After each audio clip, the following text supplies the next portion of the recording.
Well, hey, everybody. Welcome to another episode of the Wausau PD Podcast. I'm Captain Ben Graham, and today we're here tackling a critical issue that affects families and kids and communities from across the nation, including right here in Wausau. I mean, with summer upon us and kids at home having a little bit more discretional time on their hands, we thought it was timely for us to talk about things like digital citizenship. Now, that may be a phrase that you haven't heard before, but it's all about just what it means to be a good person online. We're going to talk about online safety and also a growing threat that's facing us and other communities across the nation, and that is sextortion, which is a form of blackmail targeting people of all ages through apps and gaming platforms and social media, emails, text messages.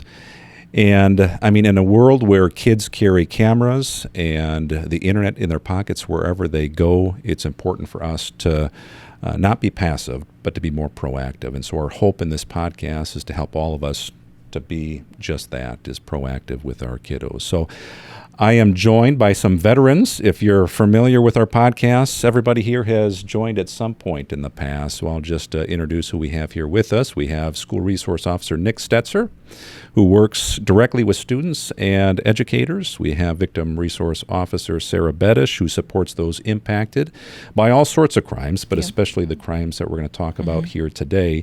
And then to my left is mental health therapist Kristen Seidler, who provides care to individuals navigating really the emotional toll that comes along with these types of crimes. So I thought we'd begin with this softball question.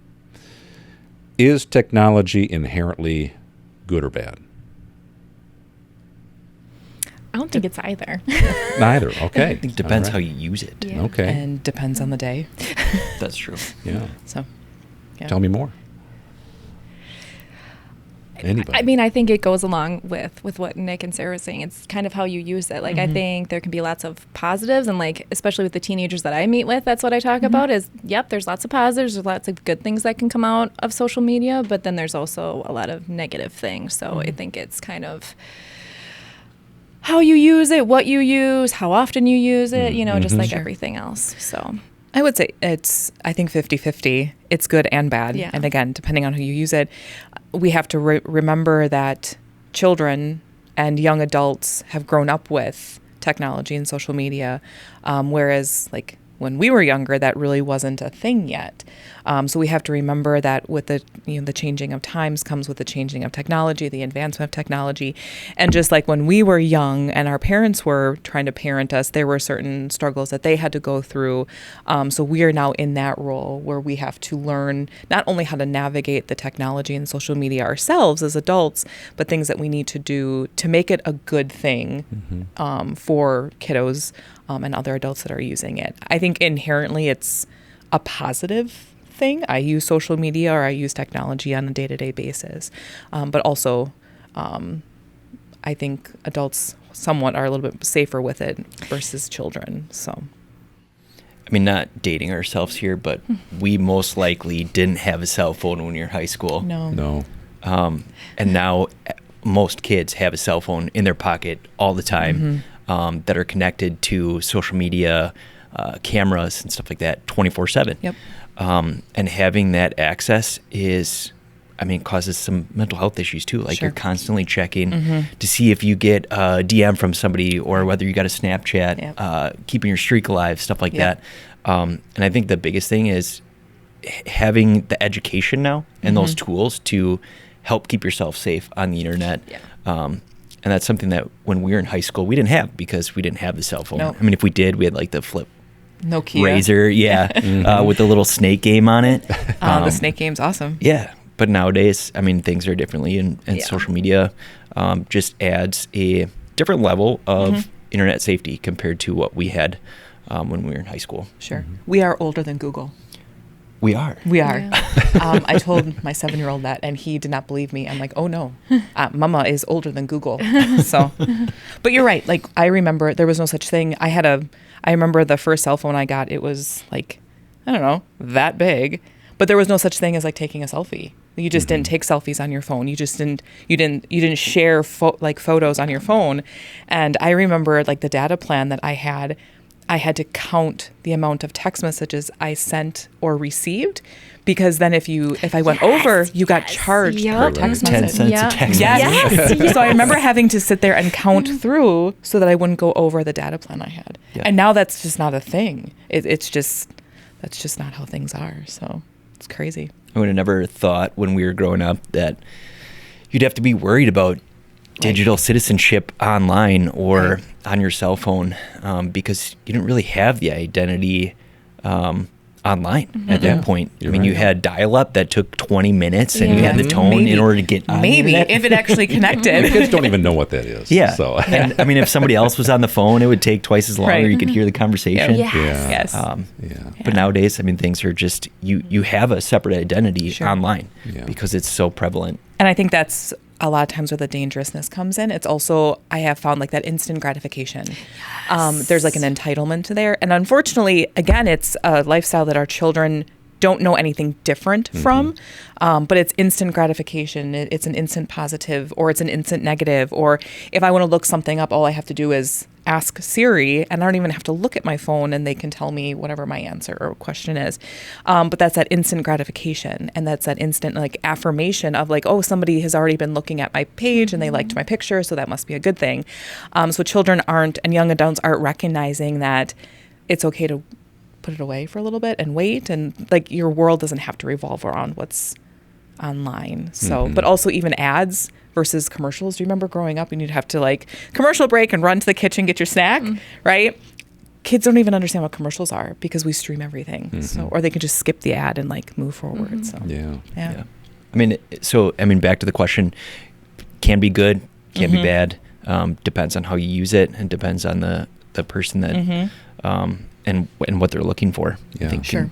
And what you're looking to get out of it, like, are you just wanting to connect with some people, or are you like seeking like validation for something? Because I think that's where like it can be a slippery slope, and people can get in over their heads and not realize it, and not understanding how they can seek validation and positive reinforcement from different entities and different outlets. Yeah. And I think it's geared towards kids right now, but this 100% can go to adults too. Yeah. Oh, absolutely. There's adults that can be taken advantage of on social media or on the internet.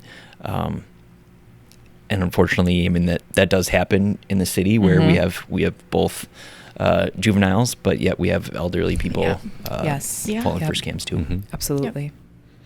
Yeah, I think all of us are keeping an eye on AI, right? And I think that advancements in technology are exponential, and we're always playing catch up, but especially today. And I was watching maybe some podcast with respect to AI, and the question was posed like, what is technology?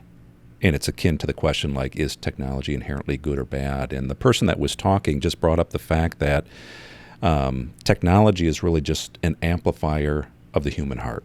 Like, what is an amplifier? Like, think of an electric guitar. Like, if it's unplugged, it's pretty quiet.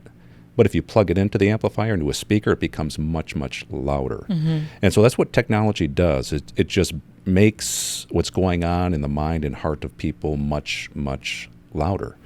And there's a lot of good-hearted people out there, and then there's a lot of people that aren't. And so I think what we're all saying is that technology itself is pretty neutral. It just depends upon who's using it, why they want to use it.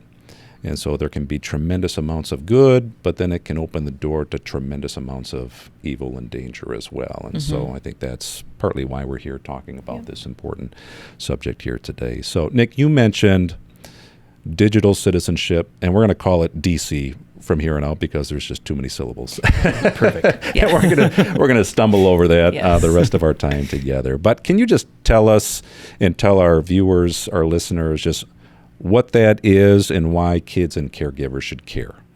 And I think the most broad definition is your identity on the internet. If you take the 1,000-foot view of what a person is on the internet, it's what you would want to see.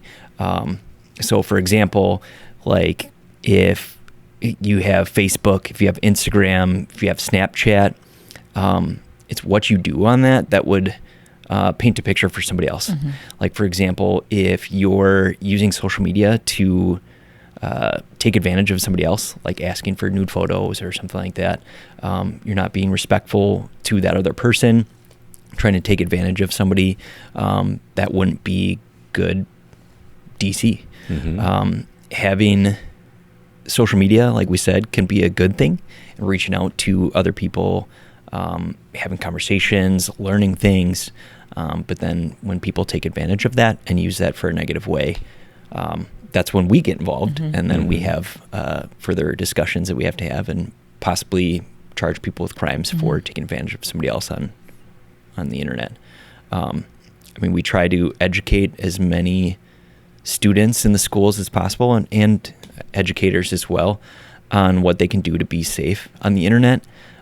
So things such like knowing who you're adding on social media. If somebody sends you a quick ad on Snapchat, if you don't know the person, don't add them. Most likely it's not going to be somebody that you know anyways, and a good likelihood that they're trying to scam you out of either pictures or money. So knowing kind of what you can do to protect yourself on the internet is an important thing that we try to get across to students and staff. And I think that's an important lesson for everybody. Yeah, right. Is to what can you do to protect yourself and be a good citizen on the internet. Yeah, I think there's a safety component, but largely DC is just about how to be a good person online. Like if we think about the non-digital world where we're just interacting with people out there in the community, we're holding doors for people. We're being considerate. And oftentimes when we step behind that cell phone or that computer, we begin to change. The trolls. Yeah, like we there's this insulation, and so we say things that we wouldn't say if we were sitting across from the table from that person. And I think that's a good thing for all of us and our community to think about is like, all right, if I'm about to type something, a comment or whatever, would I say this to the person if they were right in front of me? Or would I do this if the person were right in front of me? And oftentimes the answer would be no to something like that. So, I mean, a lot of times I think the kids would think I'm really cool for saying this, but a lot of times what we see is that students will have an Insta and then they'll have a Finsta. Explain what you mean. So, I mean, I don't have multiple platforms like that. But from what I understand is that an Insta is what you want people to see. Like you take the good pictures, you're out doing things are really good.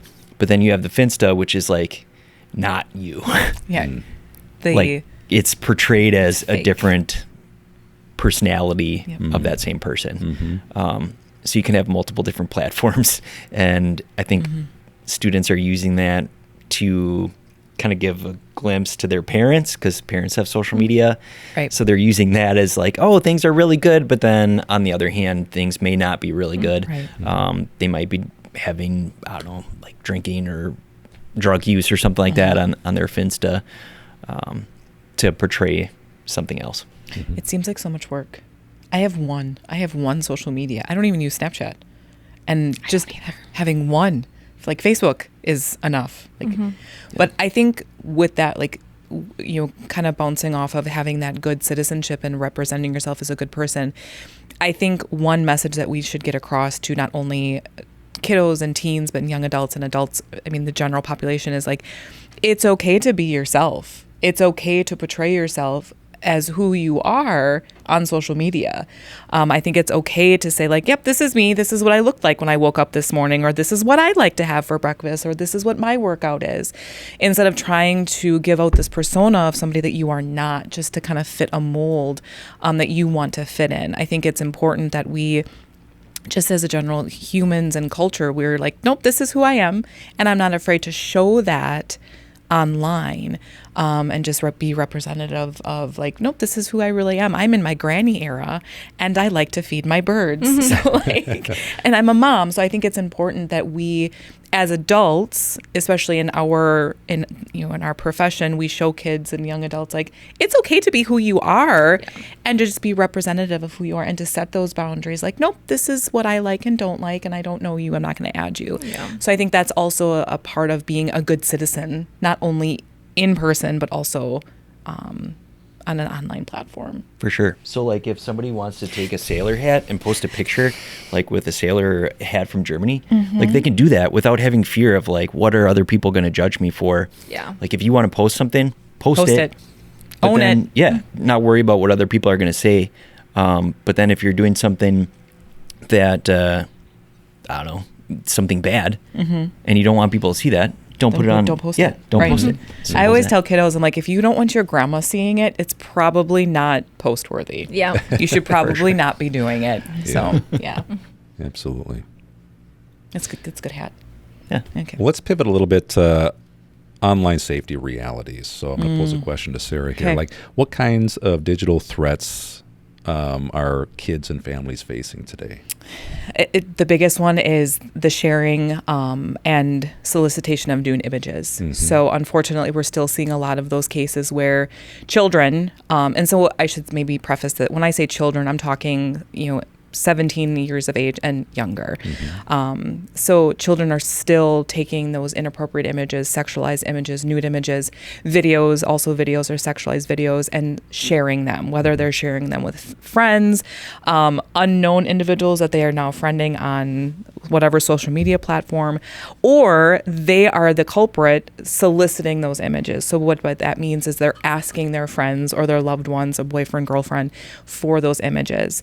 So we're seeing a lot of that. And we know that children and adults are just as guilty. They are not keeping them private, and they're therefore blackmailing for more or blackmailing for money, or they're going ahead and already sharing those images as a sort of revenge. So that's the biggest thing that we're seeing. So in Wausau, not only do we see it amongst like kiddos, surprisingly though, a lot of our victims are male or young male adults, and then male teenagers. They are the most susceptible to being the victims. Why that is, I mean, we could go into psychology and how the brain develops and all that, but in reality, a lot of it is males are falling victim to that. So we have a lot of adults that are falling the scams. So they're starting online relationships with individuals they don't know. Again, I'm not knocking like online dating or having relationships online. However, just because you see a picture of that person and maybe have even spoken to that person, that doesn't mean that person is real. Again, AI, so that person may not even be real, but we are finding even adults are falling victim to those scams where they're starting those relationships and they're sending money, or they're sending images in exchange for money. So, or hoping to get those images back. I imagine just as pervasive, if not more, is things like cyberbullying. Oh, cyberbullying is, especially for Nick in the school and for a lot of the kiddos you might see.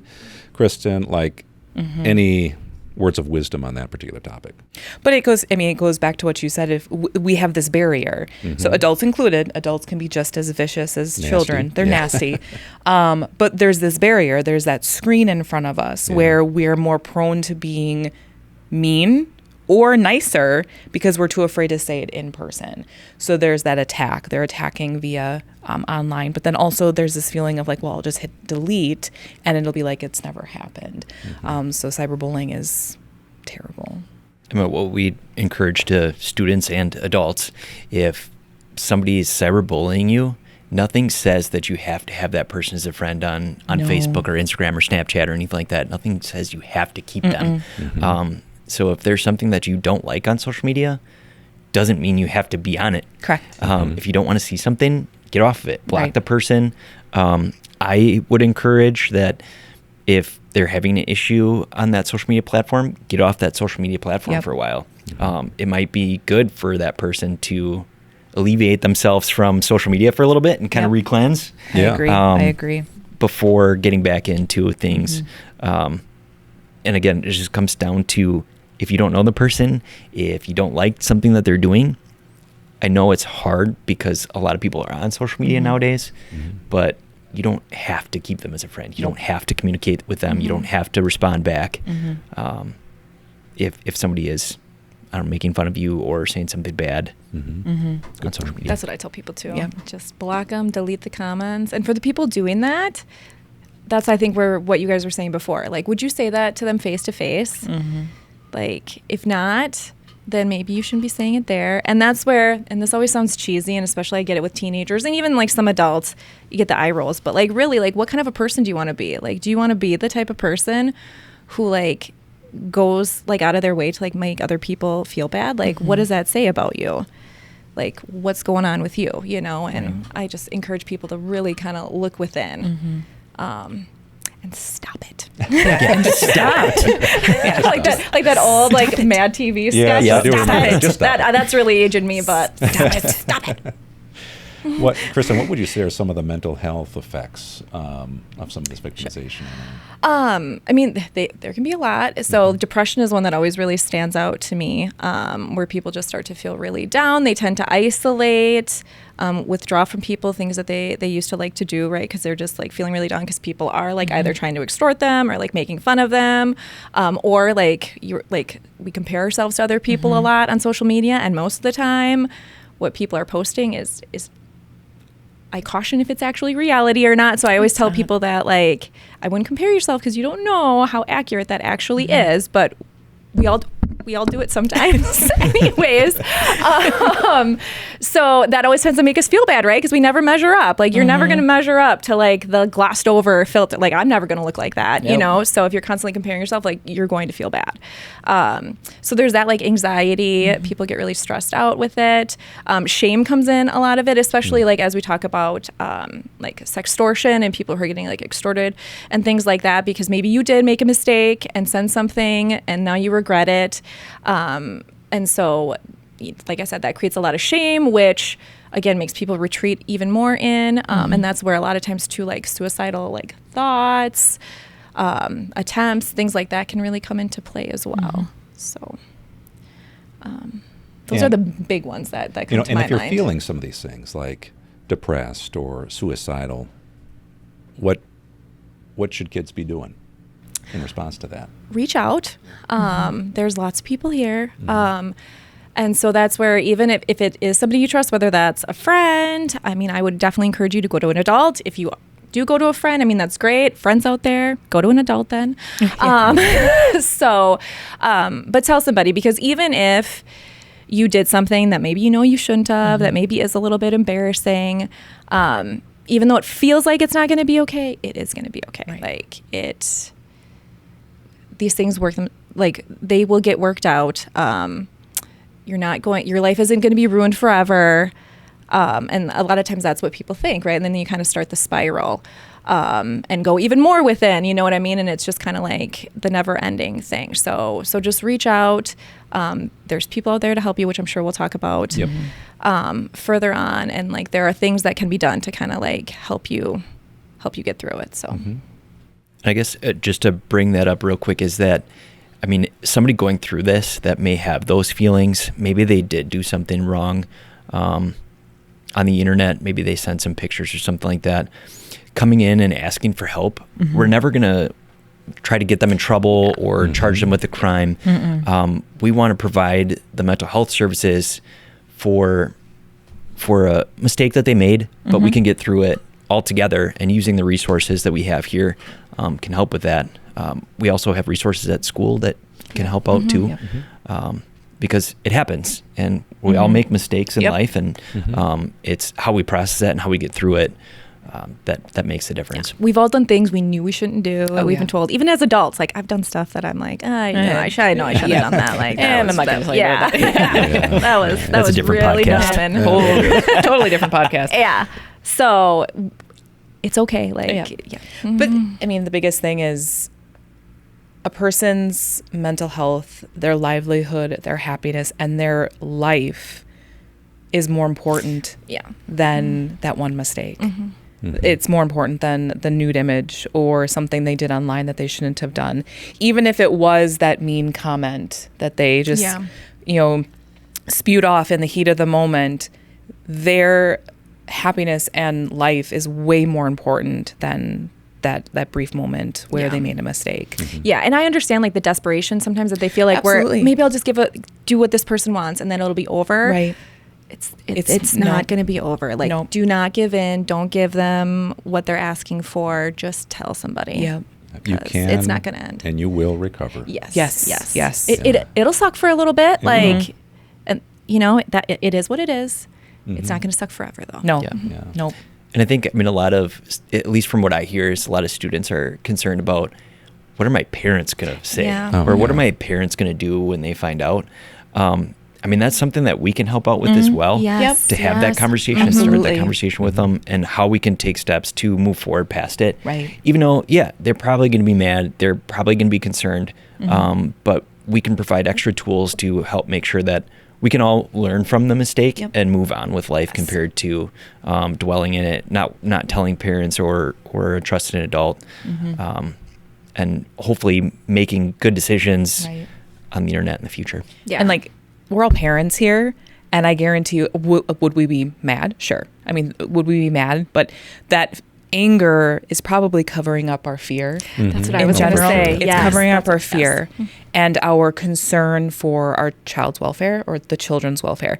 So it may come across that we're just angry and mad and like just upset, but deep down we are more fearful that something may have happened, and we want to keep our kiddos safe.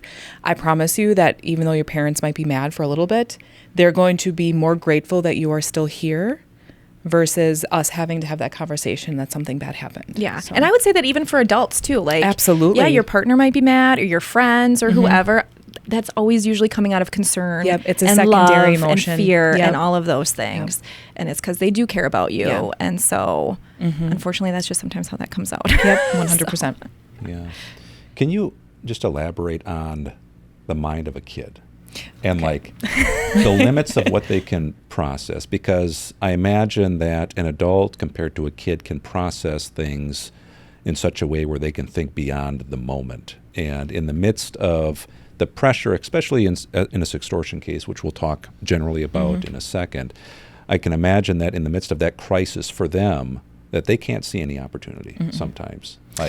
And so what would you just say about development of kiddos and and just to give them something to hold on to? Yeah. Well, in general, like, your brain isn't fully formed till you're in your mid-20s. So when we're talking especially about even young adults like that are doing these things, the frontal part of your brain is always the last part to develop, and that is where like planning and organizing and thinking ahead and all of those things really take place. So a lot of times like teenagers, even young adults, like you're going to be more impulsive, not going to think things through, going to act on emotion more than kind of like reasoning a little bit. And so then that leads to where people panic, and then they do other things that they're like, oh my gosh, no, like now I just made it worse. And you know what I mean? It just kind of spirals into a dumpster fire. Yeah. And especially then when you add in like the anxiety or stress, right? And then you have those like chemicals pumping through your brain, that kind of heightens like our like survival instincts and stuff too, which then that shuts off reasoning and planning and all of those types of things too. So then, you know what I mean? It just kind of like all kind of piles on top of each other and can make it really hard for, people to stop, take a breath, think things through, and like come up with like a reasonable plan or, well, like whatever we might think. And they're just going with whatever like comes to mind next. So did that answer your question? It did. Okay. I think it's important for our kiddos to be inspired by all the survivors that are out there, that they have been able to get beyond that crisis in that moment. And it might have sucked for a while. Sure. But they were able to persevere and get through it. And then you learn a lot too, which I know sounds really cheesy, but it's true. Like, then you have some life experiences, and, then you can help other people out in the future and whatnot. So, like, Well, let's talk specifically about sextortion. So sextortion is when someone uses a threat of sharing sexual images or info to extort certain things like money, more images, certain acts, things like that. And Wisconsin statute, there's probably about a half dozen statutes that could apply to a sextortion case. And most recently, there's legislation that is more tailored around sextortion. Yep. And for example, we're talking a little bit about suicide as well. So if somebody takes their life as a result of sextortion, the offender could be charged with felony murder. That's a pretty stiff penalty, and it should be. We're talking about very serious things here. But the question for Sarah is, what patterns have you seen in some of our sextortion cases here in the city of Wausau? So the patterns, they start off as cookie cutter, as most of it, the stereotypical, where usually it's a young adult that gets a text message or a DM from somebody they don't know, or somebody portraying themselves as somebody that this person may know. So oftentimes when it's somebody, they may have already, we'll say the offender or the bad guy may have already cloned someone else's social media. So they may send a message so the child believes that it's somebody that they truly do know. And then that conversation starts. And so the conversation starts off very basic, but then it'll morph into like, hey, what are you doing? Or, hey, I'll send you a pic if you send me one. And it goes very quickly because, like Kristen said, children or young adults, frontal lobe, it's exciting. And they're like, oh, this will be fun. Nobody needs to know. Like, everybody's doing this. Everybody's sending nudes. It's not that big of a deal. Or they feel compelled to share that image because that person shared. So now they have to do it. And they're too afraid to say, no, I don't want to do that. So the exchange of photos may occur or do occur. And then quickly the bad guy or the offender changes that narrative to, well, you need to send me more, or pay me $500 and I'll give those pictures back. Or if you don't do this, I'm going to share these images across your social media. And they may have already gained access to that person's social media, or they've already acquired photos from that social media. So it gives the impression that they have acquired that person's social media, when in fact, maybe that person has not. It's all a ruse in hopes to get more pictures or the money. So that's how it starts with young adults or children. With adult, a lot of it's online dating. So we have that online dating, which many people do. So that online dating, there's that conversation. They may have been conversing for months. And then it turns into like the unsolicited pictures back and forth. And of course, the adult feels it's necessary to do that. And then again, the narrative switches very quickly. And even if that money is sent, those pictures aren't given back. They're already out there. You can't recover them. So if you're a child, it's easier for us to go out there and recover them because of the child pornography. If it's an adult, they're going to be out there. So, but that is, as silly as it sounds when you say it out loud, that's what's happening. And the conversations between, especially young adults and children, the conversations between the offender and the victim are very quick. It's not like this child has been stressing over this for months or years. It is instantaneous, and then they go into that panic mode and they don't know what to do. So.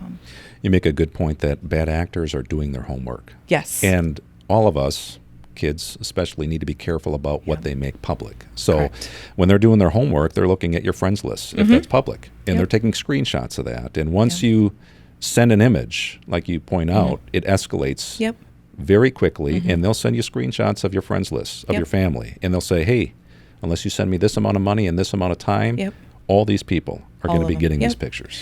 So one thing, we had a recent case in the last couple months where a juvenile, I want to say it was 15 or 16, got an unsolicited text message from somebody they didn't know. I think he kind of knew what it was about, but he engaged in conversation. And that person wanted nude images from the child. So the child just like went online and Googled like inappropriate photos and sent a photo. But then that person took that photo, plastered the child's face on it, and sent it back and said, if you don't send me more, I'm going to send this picture out, even though it wasn't even his body or his genitals and things like that. So AI is a real thing. And it's, again, like you said, it's not difficult for any one of us to go online and Google. Like, I didn't go to school here in Wausau, so I could Google Wausau West and be able to hold a conversation with a Wausau West student and make them believe that I am a Wausau West student. So just because the account looks real, the person looks real, doesn't necessarily mean that they're a real person, but what they're portraying is not real. Right.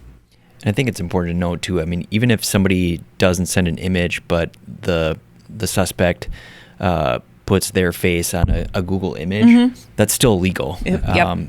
And the person can still be charged with Correct. AI generated porn. So, I mean, even if somebody does have that conversation, and somebody takes advantage of that person on the internet, there is potential that that suspect can still be charged with stuff. So one thing, whenever I do presentations at the school, something I bring up when I talk about online safety is when you're friends with somebody online, whatever platform that you're using, you are allowing them to see your likes, your dislikes, your family, your pets, your sporting events, what you're into, you can see everything. And I always ask kids, I'm like, so if that person that you don't know or you think you might be friends with, or it's friends of a friend, if they show up at your house, do you let them in your house? And most kids are like, no, that's weird. But is it? Is it weird? Why wouldn't you let them in? They can already see everything. They probably know more about you than your parents do because of what you share online. So why not let them into your house? What's the difference? And they'll be like, well, I'm like, well, let them in. Are you going to feed them? Can they go through your refrigerator? What about your closet? Why don't you share your clothes? Let them go through your sister's room or your brother's room, or let them pet your dog. You know, they don't like that. They're like, that's weird. That's a stranger. But yet you're friends with them online. It's no different. When you are friends with somebody, you can see everything. You are allowing them to see the most intimate parts of yourself. For sure. I like to look at it as like parents putting their child on social media. I mean, we all know the dangers of putting a young child on social media. So why isn't it the same for juveniles? Like, we know that pedophiles are out there looking for images of small children, but why are we putting ourselves out there for other people to see? It's kind of along the same lines. Yep, absolutely. Nick, what would you say kids need to understand about sending explicit content, even to people they trust? I mean, simply don't do it. Like, I don't know how else to say it. Just don't do it. I think the hard part is... But they're going to love me forever, Nick. Yeah, I mean, hey, love is a hard thing to combat sometimes. But it's also harder to deal with the mental health issues, deal with the images out on the internet after they're out there. So to alleviate all that, just don't send it. Just don't do it. To anybody.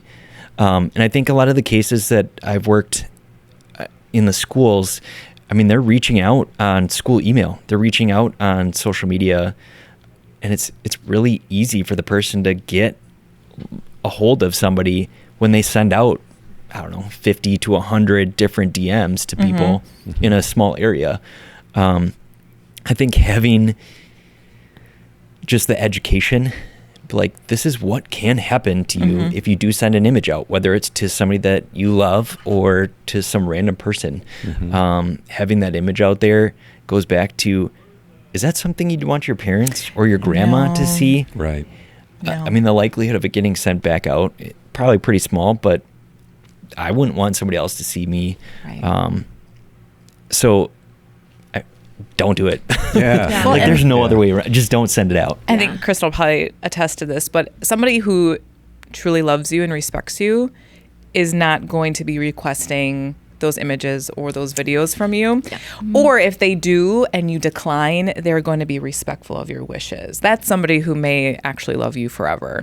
But I guarantee you, and again, this is something we talk about with kids all the time, like, if you send an inappropriate picture of yourself, your body part, or whatever it is that you're doing, to that friend or that boyfriend, girlfriend, I guarantee you they're going to share it with somebody else. Adults do it. So if adults are sharing those images, your friends and high school boyfriend, girlfriend are doing the exact same thing. Well, and you guys have the proof because you guys look at have to look at phones and they are getting shared. Like, you can tell.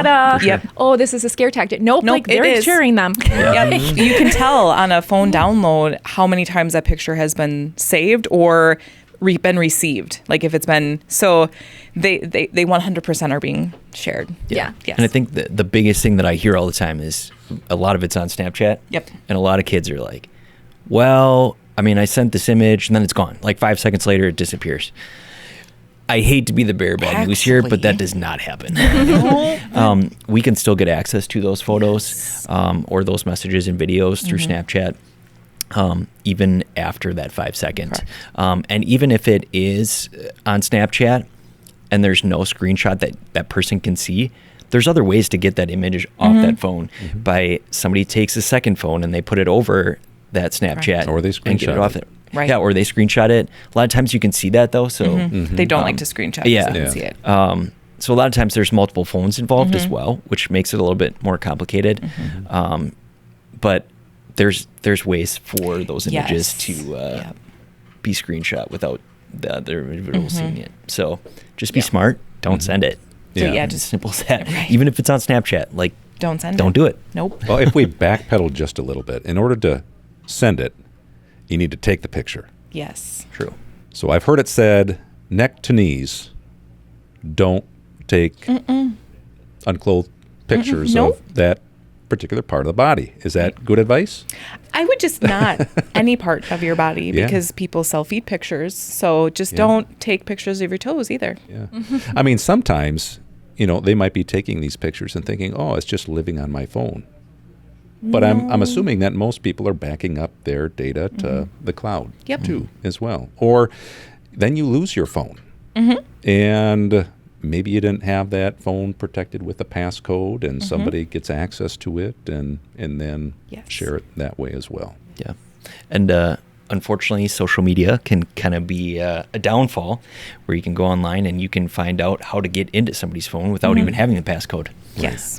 So there's other ways for people to get a hold of this stuff, which is it's scary because I mean at any given time somebody can get into your phone.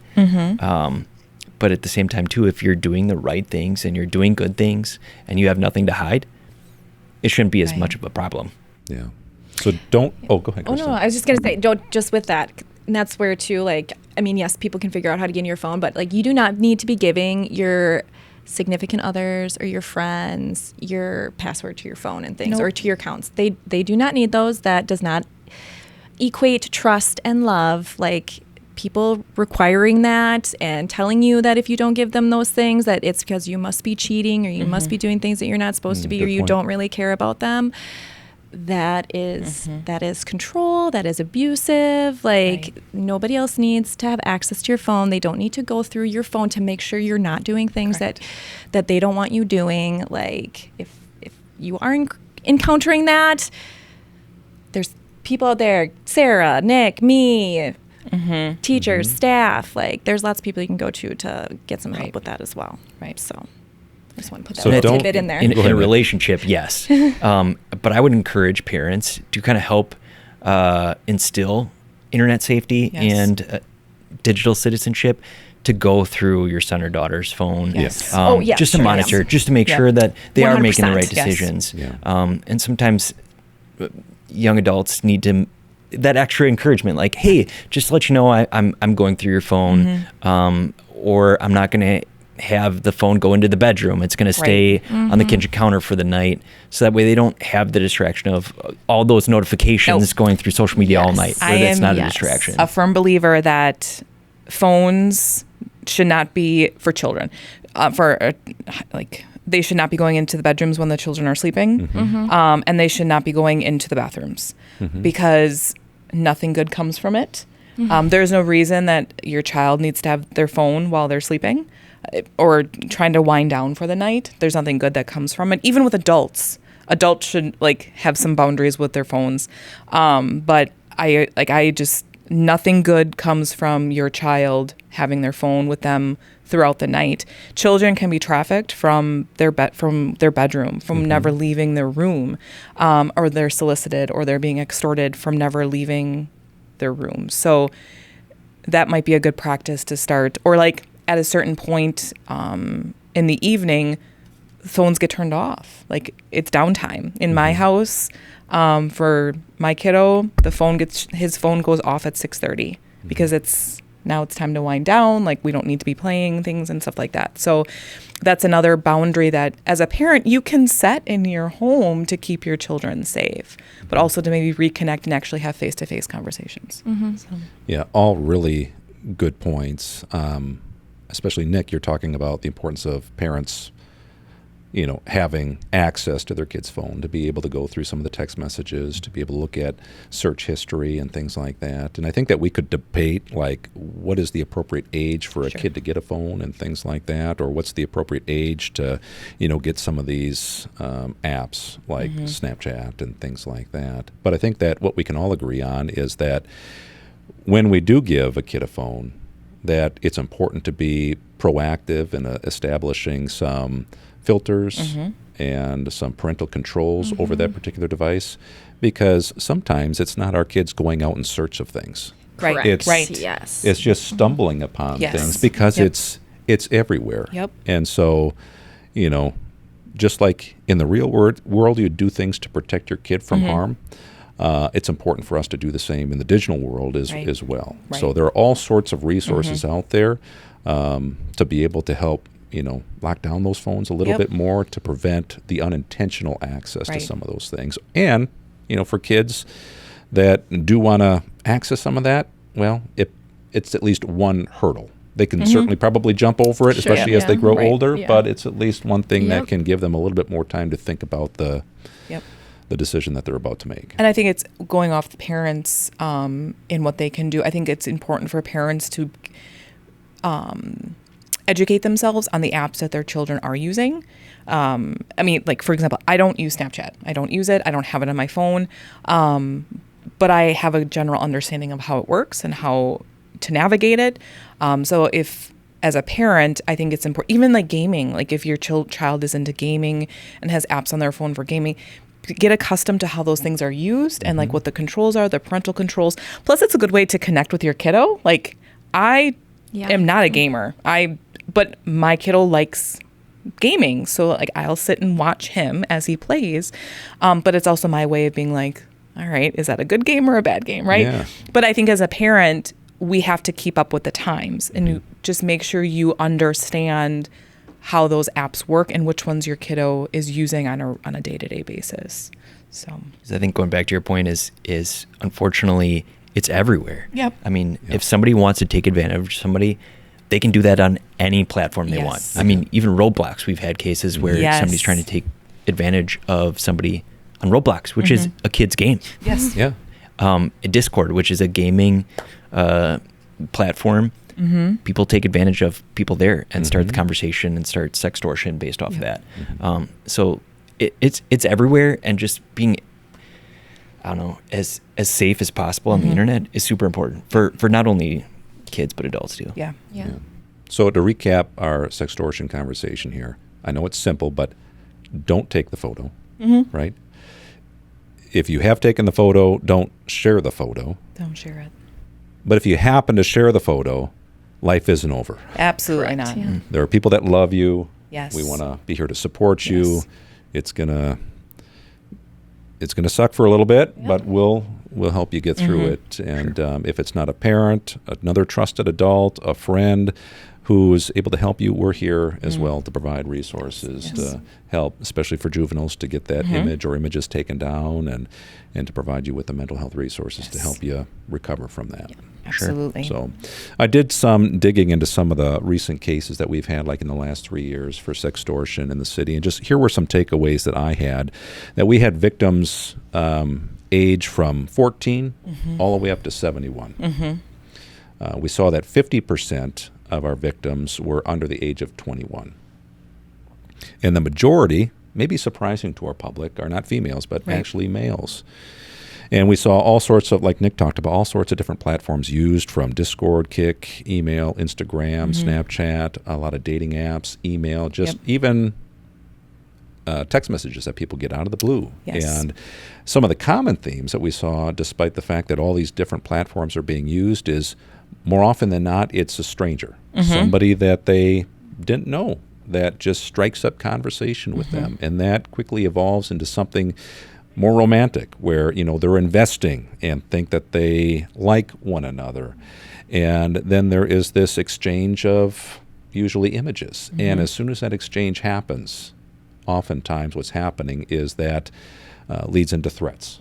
Yes. Based upon the research that they have done. And we could talk about case upon case where it follows those similar trends. And so I just provide that data just to let people know that this is, affecting a lot of our youth, but it's also affecting a lot of our adults. Yeah. Yes. And while, we can look at about a dozen that we have received in the last maybe 3 years, there are so many more cases out there. This is tremendously underreported for all sorts of reasons. Yeah. Like there's shame associated with it, especially for our kids. They don't want to get in trouble.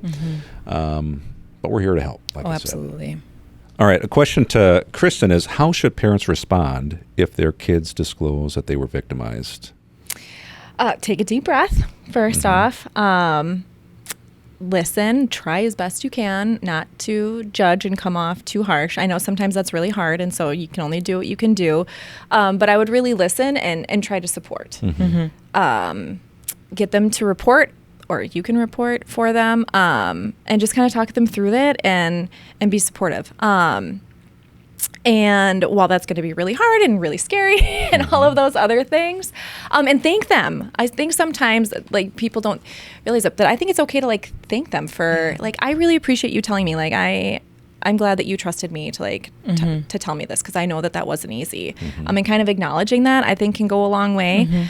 And then even prior to that though, like, because a lot of times I think parents are worried like that their kids aren't gonna like report to them, or like how can I get my kids to want to talk to me about that. And I think that that's where starting these conversations earlier, before something happens, or I mean maybe something has already happened but you don't know about it, but like before they come to you or something big comes up, and talking to them about this. Like maybe it's, watching this podcast with them and like getting their thoughts. Like you don't have to be like, have you ever done this? But just saying like, well, what do you think about this? Yeah. Like, what are your friends' takes on this? You know what I mean? Like you can ask those questions in roundabout ways versus like kind of interrogating them about it. Because I think that manner, you're probably not going to get accurate answers. But even in other realms too, like I a lot of times encourage parents to just like, well, spend time with your kids, number one.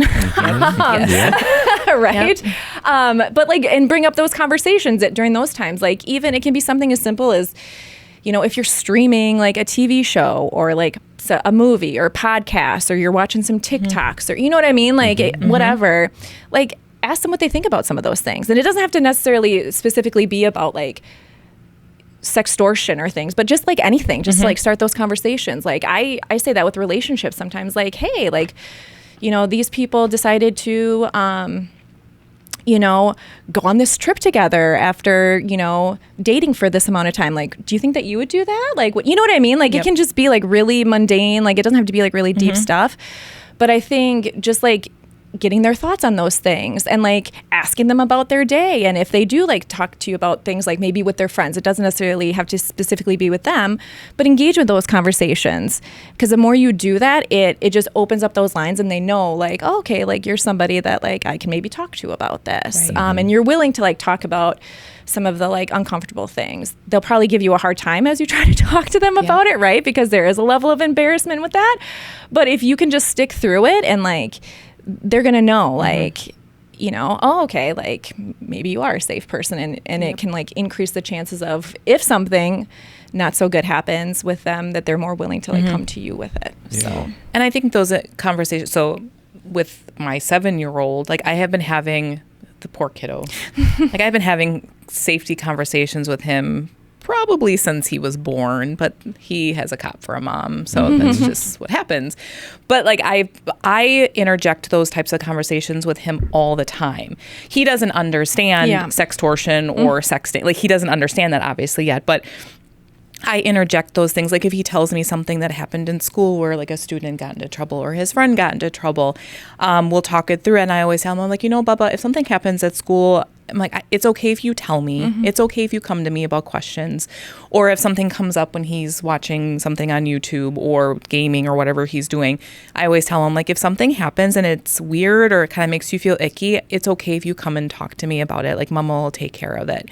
So you kind of have to cater it to the age of your kiddo and like what they're comfortable. You know your child best, but the more you bring it up that you are always going to be their protector, the more comfortable they will be coming to you. At least I hope so. But I love how you're like, pay attention to your children. Like, hang out with your kids. Your kids are freaking amazing. Like, our children are freaking amazing. And like, you can learn so much from them. And just by showing them that you care or are interested, like, I don't care about Minecraft. I really don't. But Eli loves it. Like, he can talk about it all day.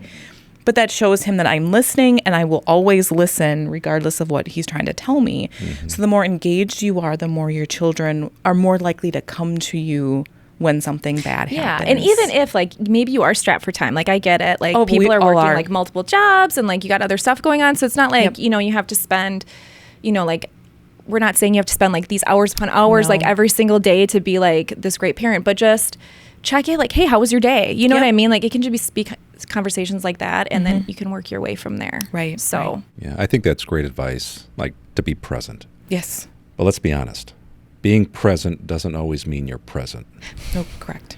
Like, we're just as guilty sometimes of, you know, we might be in the room with them. Yep. But if you were to check our screen time for that particular day, you would find that we spent way too much time on our phones. So I think that what we're talking about is just creating a culture where kids can talk with us without having any fear. And that's, you know, could be too late for some kids. Like, if parents have not taken the time to invest in their kids, when that crisis moment happens for them, they may not come to you.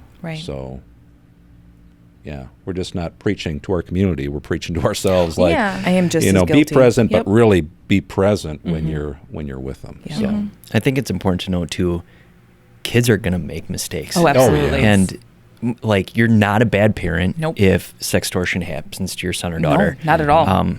It happens. And unfortunately, it's so prevalent. And it goes underreported that it's going to happen.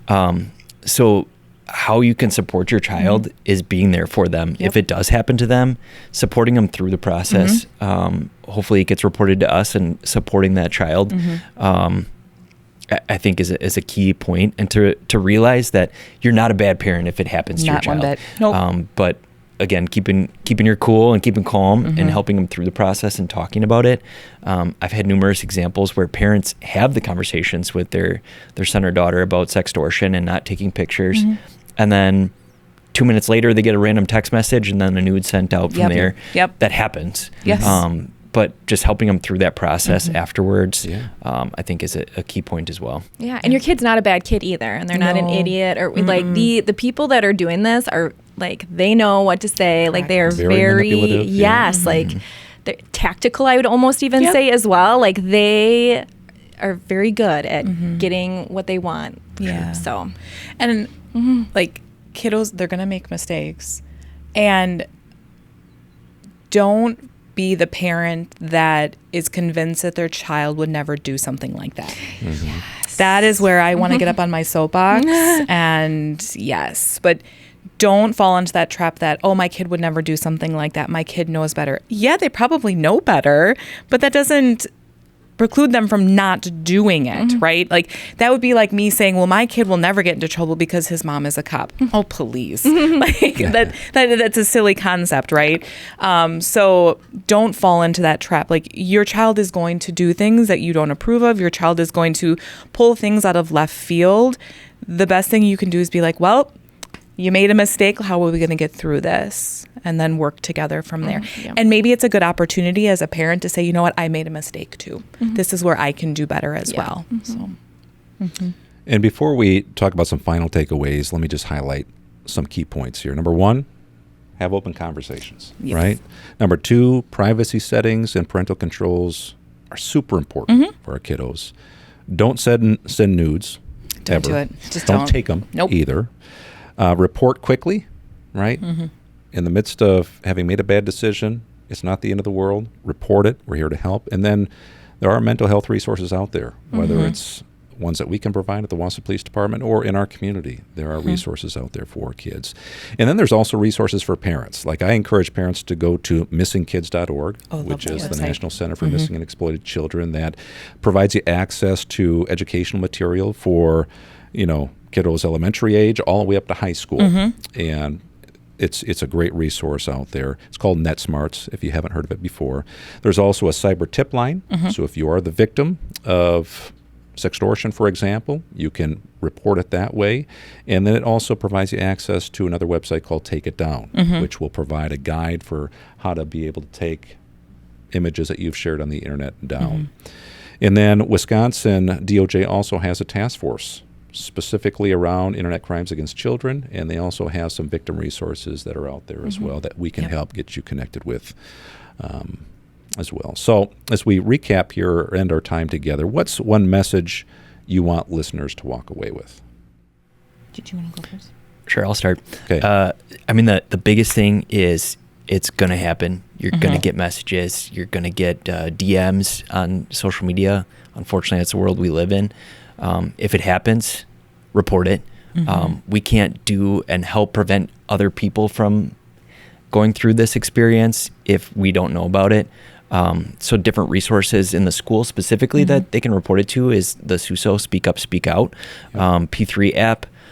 Go to a teacher, go to your school resource officer, go to a parent, and then we can get it reported that way. So that way we can help prevent future kids from going through the same thing.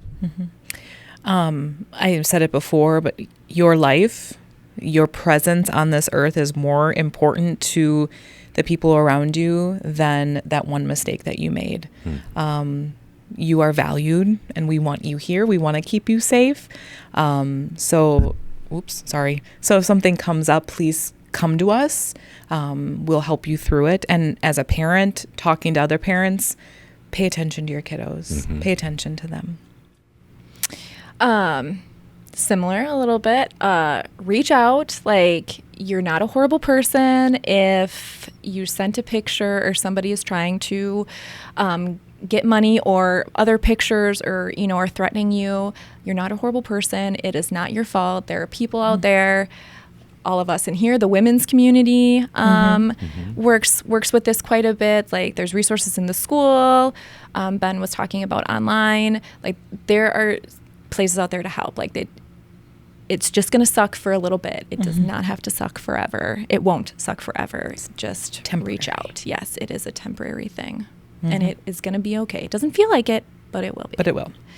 Yeah, and I would just add that technology is not the enemy. Silence is the enemy. And so it's important to be proactive in communication on this particular topic to help prevent things from happening. But when they do happen, like we've been talking about, we can talk more about it. We can get through it because technology is woven into almost every aspect of our lives at this point, and it connects us, it entertains us, but it also opens the doors to bad things as well. And it's our responsibility as all of us are parents, but we're also servants of the public in the police realm as well.